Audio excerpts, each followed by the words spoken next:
ធំតែមានមនុស្សចង់គ្រប់គ្រងម្នាក់ឯងមនុស្សម្នាក់ចូលលើកំពូលដូចជាព្រះរាជានិយាយពាក្យមួយស្ទើរតែធ្វើឲ្យពិភពលោករញ្ជួយដាច់សាច់បង្កើតសត្រូវដោយពាក្យនិងការសន្យាលៀបពណ៌អ្នកដតីដើម្បីលើកខ្លួនឲ្យខ្ពស់ជាងគេគាត់ថាគាត់ខ្លាំងគាត់ថាគាត់ត្រឹមត្រូវតែពីក្រោយគឺជាការភ័យខ្លាចនឹងភាពមិនស្មើសង្គ្រាមកើតឡើងដូចភ្លើងឆេះព្រៃមនុស្សធម្មតាគ្រាន់តែជាអ្នកទទួលទោសក្នុងហ្គេមនេះសំលេងគុំរៀមខ្លាចជាកម្មភ្លើងពាក្យសំដីខ្លាចជាគ្រាប់កម្មភ្លើងអ្នកមានអំណាចលេងល្បែងតែអ្នកក្រីក្រជាអ្នកស្លាប់ក្នុងសង្គ្រាមត្រឹមឬអំណាចដែលបំផ្លាញ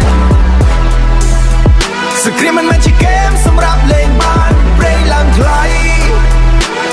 ជីវិតកាន់តែលំបាកពិភពលោកយំតែអ្នកខ្លះនៅសើចសប្បាយជាមិនចង់សន្តិគ្រាមជាមិនចង់សន្តិភាពសន្តិស្មើគ្នាសម្រាប់មនុស្សគ្រប់គ្នា Check it ពិភពលោកមិនមែនជា board game មនុស្សមិនមែនជាផនក្នុងហ្គេមអ្នកចុចប៊ូតុងតែអ្នកដទៃស្លាប់អ្នកនិយាយចេញតែអ្នកដទៃដេញទុក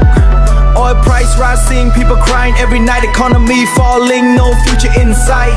from shore coast to Asia line shock wave spreads like a global crime គេនិយាយថាអំណាចគឺជាអំណាចចាស់តែអំណាចគ្មានចិត្តតែគឺគ្រាន់តែជាអំបាពេលមនុស្សម្នាក់ចង់គ្រប់គ្រងព្រោះវាធ្វើឲ្យពិផ្លាយជាកន្លែងគ្មានសុវត្ថិភាព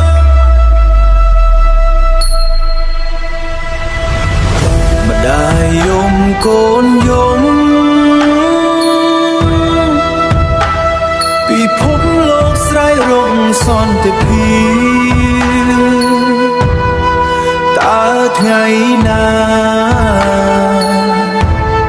មនុស្សនឹងរៀនរស់នៅដោយស្មើគ្នា